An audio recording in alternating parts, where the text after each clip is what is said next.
Кимдегим орозо кармак адамдын курсагын нык тойгузса, жеп жарылып кете турган тойгузса, Кудай Таалам ушул адамга менин хауз көлүмдөн бир суу ичирет, бейишке киргенге чейин таптакыр чаңкабайт дейт. Кимдегим орозо кармак адамдын курсагын тойгузса, ага пайгамбардын хаузунан бир суу ичирет, бир уртам суу, ал бейишке киргенге чейин таптакыр чаңкабайт дейт. Канчалаган сурак, андай мындай, эшмат ташмат, разборкалардын баары бүтөт да, ошонун бардыгында бул адам чаңкабайт экен. Жаман каттуу ал жерде. Бул жердеги разборкаң жанагы сүйлөгөнүң эчтеке эмес болуп калат. А жерде ата баланы тааныбайт.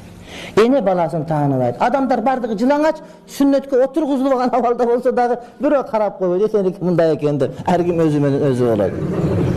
Азыр бирөөнүн көчөгү ачылып калса, карамак түшүн тартып интерге чыгарып бересиң.